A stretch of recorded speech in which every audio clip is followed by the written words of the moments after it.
बिस्मिल्लाहिर्रहमानिर्रहीम। देखें बेटा मुतवज्जे हो, आज हम आयत सूरतुन निसा की आयत नंबर 36 पढ़ेंगे। सूरतुन निसा आयत नंबर, इससे पहले कौन सी आयत पढ़ी थी आपने? 29। मैंने पहले बताया था ये मुंतखब आयात है। मुंतखब समझते हैं? मुंतखब का क्या मतलब है? कुरान पाक में से आपके लिए कुछ आयतें यानी 25 आयात सेलेक्ट की गई हैं, चूज़ की गई, ठीक है। उसमें से सूरह बकरा की भी आयत गुजरी है, सूरह निसा की पहले 9 आयतें गुजर चुकी हैं और अभी ये सूरह निसा की आयत नंबर 36 है, ठीक है। पहले सूरह निसा की आयत नंबर 1, 2, 3 छोड़ दी थी, फिर यानी जो आपके ग्रेड से, आपके मेंटल लेवल के मुताबिक हैं, यानी जो आपके समझ के मुताबिक हैं, वो जो आपकी समझ से ऊपर हैं, वो इंशाल्लाह आप फर्स्ट ईयर में, सेकंड ईयर में, आगे ग्रेजुएशन में, मास्टर में जाके पढ़ेंगे, ठीक है। तो यहाँ पर आयत नंबर 36 दी है, ये इंशाल्लाह आपकी अखलाकी कदरों को दुरुस्त करने के लिए, आपके लिए नसीहत की, लेसन की बहुत सारी बातें इसमें। तर्जमा समझिए जी। सबसे पहले है वाबुदुल्लाह। वाव के माने क्या होते हैं जी? ओ बुदू का मतलब होता है इबादत करो। ओ बुदू का मतलब अल्लाह का मतलब अल्लाह की। वाबुदुल्लाह का माना क्या करेंगे जी? आगे दूसरा वला तुशरिकू। वला के माने आप जानते हैं क्या माना है? और नहीं। तुशरिकू तुम शिर्क करो।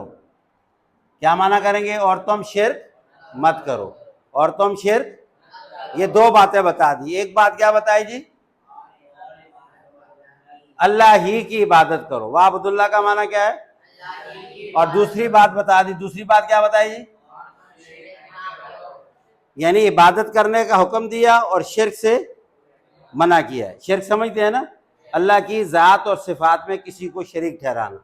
और आगे कहा बिही। बिही का मतलब होता है उसके साथ। बिही का मतलब शैयन का माना था कुछ भी, यानी जर्रा बराबर भी शिर्क मत करो। ये एक ही सेंटेंस। वला तुशरिकू बिही शैया, उसके साथ जर्रा बराबर भी किसी को शरीक मत ठहराओ।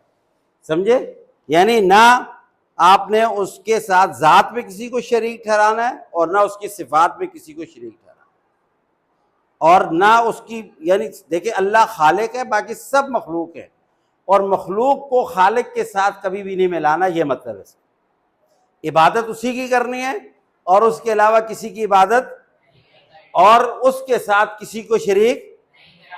ये दोनों पॉइंट समझ में आ गए बेटा? बोले समझ में आ गए? उसके बाद आगे तीसरा पॉइंट बयान किया है जो यहां से लेकर के ये यहां तक है। और ये जो तीसरा पॉइंट है, ये है पहला हुक्म है इबादत का, दूसरा शिर्क की ममानत का, और ये तीसरा है हुस्न सलूक का।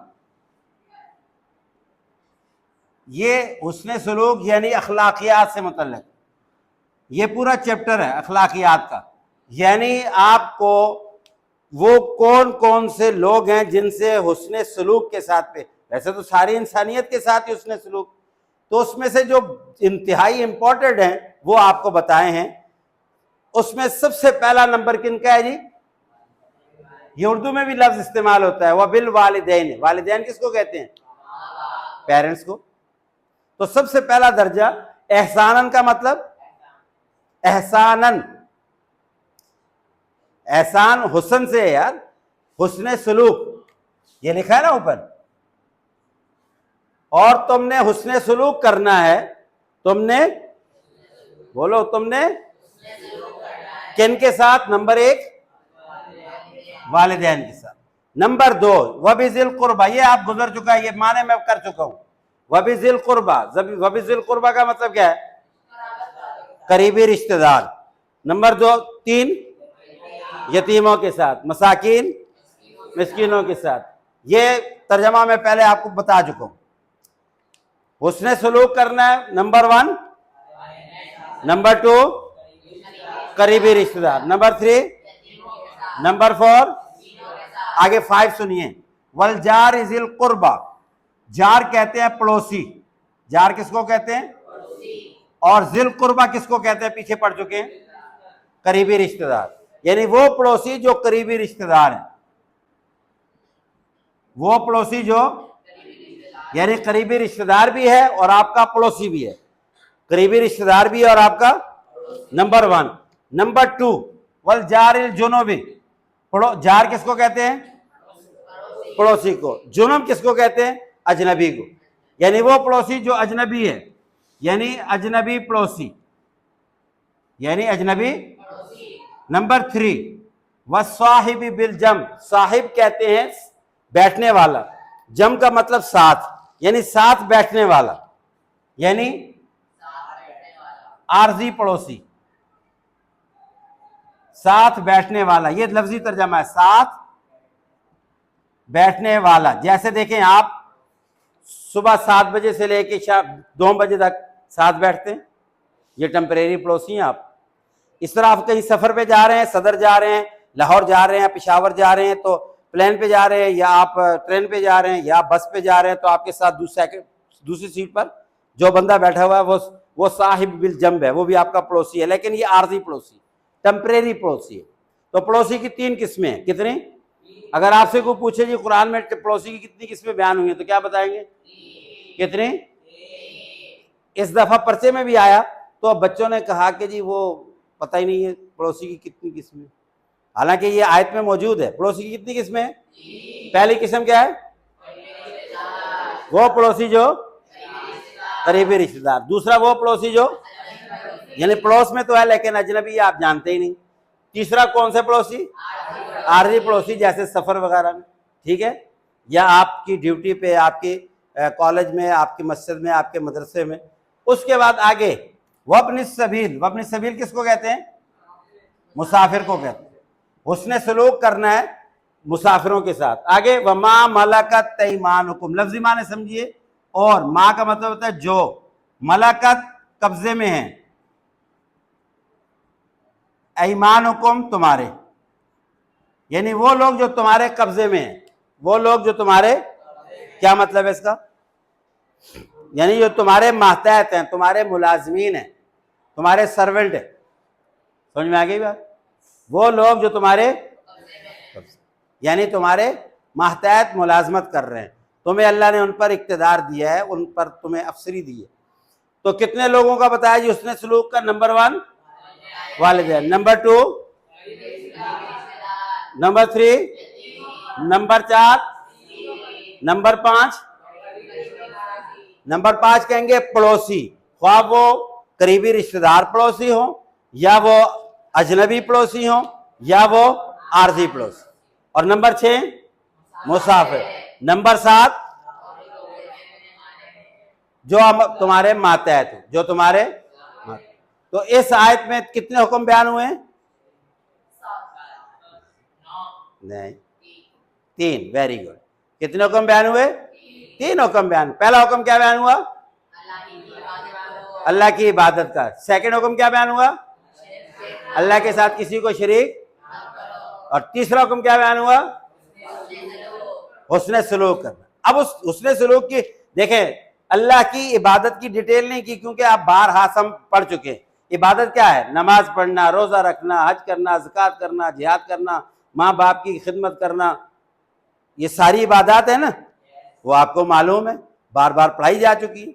इसके अलावा वला तुशरिकू बिही शैया, इसको भी डिटेल नहीं किया क्योंकि शिर्क तकरीबन हर मोमिन जो अल्लाह पर ईमान रखता है वो जानता है कि अल्लाह के सिवा किसी और की पूजा करना, अल्लाह के सिवा किसी और की नज़र और न्याज देना, अल्लाह के सिवा किसी और से मदद मांगना, अल्लाह के सिवा किसी और से अपनी हाजतें मांगना, किसी और से दुआ करना, ये सब शिर्क है।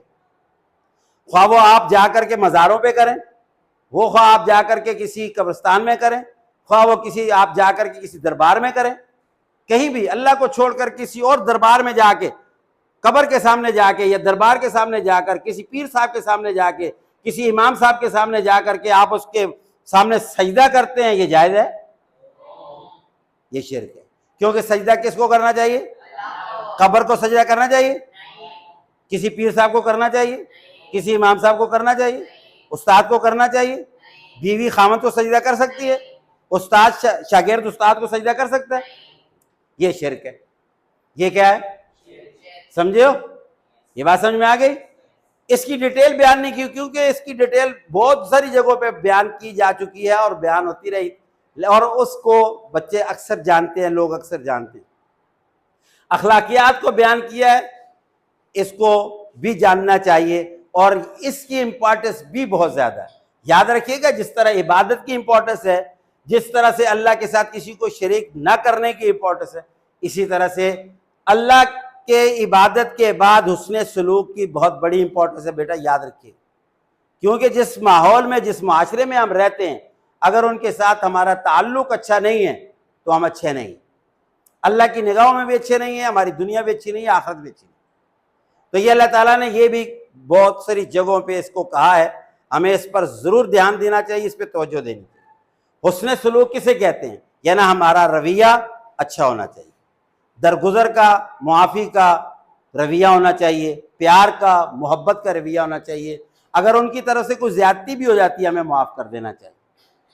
अगर उनकी तरफ से कोई नाजेबा हरकत भी हो जाती है तो हमें माफ़ी और दरगुजर से काम लेना चाहिए।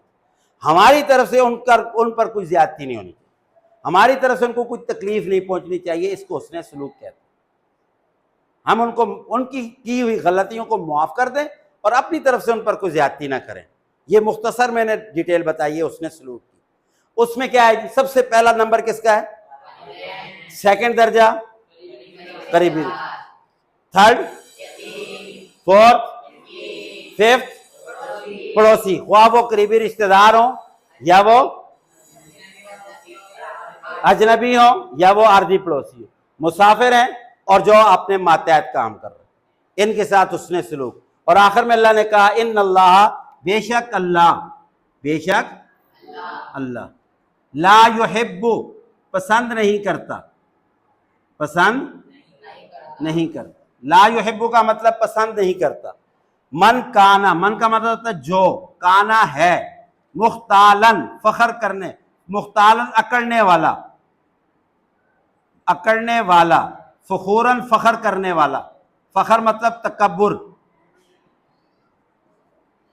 यानी अल्लाह ताला ऐसे लोगों को पसंद नहीं करता जो अकड़ते हैं और तकब्बुर करते हैं। जो अकड़ते हैं और अकड़ना समझते हो ना, जो लोग अकड़ते हैं और जो तकब्बुर करते हैं, अल्लाह ऐसे लोगों को पसंद। यानी याद रखिएगा, ये हुस्न सलूक उन लोगों में कभी भी नहीं पैदा होता जो अकड़खुओं या फखर करने वाले हो। अपने आप को बड़ा समझना, अपने आप को सुपीरियर समझना, अपने आप को कुछ समझना और दूसरों को कुछ ना समझना। इसलिए अल्लाह ने कहा कि मैं ऐसे लोगों को पसंद ही नहीं करता। याद रखिएगा, जो लोगों के अंदर ये तकब्बुर नहीं है, फखर नहीं है, अपने आप को बड़ा नहीं समझते ना, वो सबके साथ मिलनसार होते हैं। वो ख्वाह पड़ोसी हो, यतीम हो, मिस्कीन हो, रिश्तेदार हो, वालिदैन हो, मिट मिटा के उनके साथ बहुत अच्छा सलूक करते। जिनके अंदर तकब्बुर होगा, जो अकड़खू होंगे, वो कभी भी दूसरों के साथ अच्छा सलूक। बात समझ में आ गई जी?